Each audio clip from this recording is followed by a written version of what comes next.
My father's always been a huge mentor for me. You know, he's always said that integrity is doing the right thing when no one's watching. And when that line gets gray and you're forced to make a decision, because you got to make a decision, you know.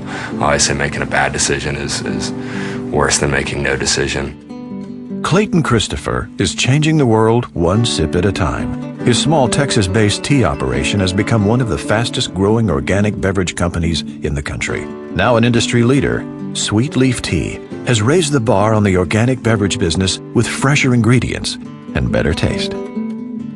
I worked for my family when I was younger there in the medical supply business, from when I was sweeping warehouses as a kid to actually was a sales rep for my father's company for a while.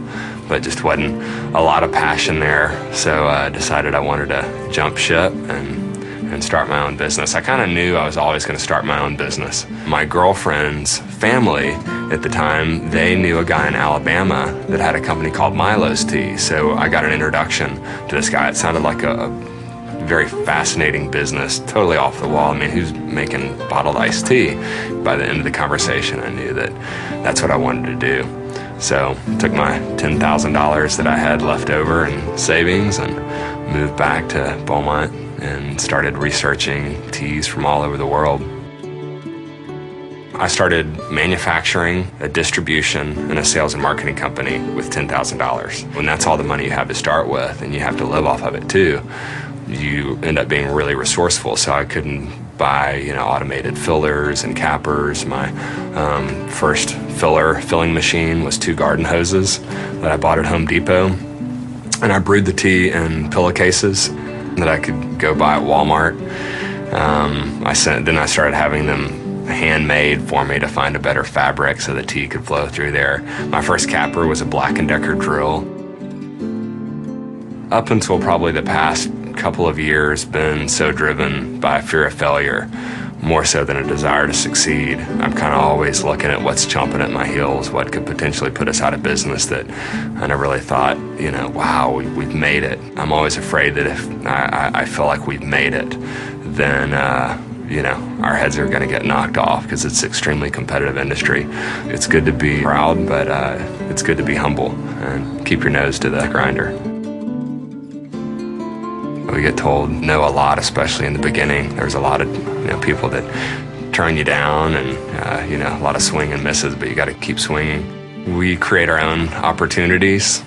We don't wait for them to come to us. Jerry Greenfield from Ben & Jerry's is a fan of Sweet Leaf Tea, and he reached out for us a couple of years ago. And I talked him into coming down to visit with us for a day. So he came down to Sweet Leaf, and one of the questions we were asked visiting with him about their marketing program at Ben & Jerry's, and he said that if they had $10 million to spend in advertising, they would spend $9 million of it on community projects.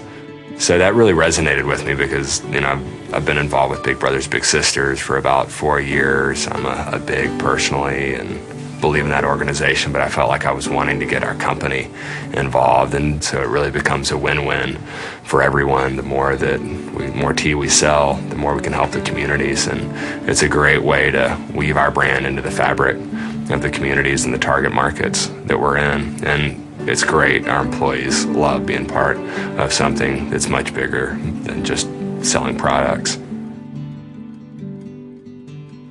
Biggest challenge, probably that the challenges never stop. It gets to be exhausting sometimes, is that it's one challenge after the next, The systems, the infrastructure that it takes to run $1 million company don't work when you're 5 million. Then you're 5 million, they don't work when you're 10, and so on. And it's just adapting. It's constant change, and knowing that there's frustration and there's pain that comes with change. And it's difficult to get used to change and all the challenges that come along the way. I think that you just never get to a place where you said, I've made it. I mean, maybe that happens when you sell your business, but then what's the next challenge? I love the idea of controlling your own destiny, to not give in to fate, and to really being able to dictate the outcome of your life.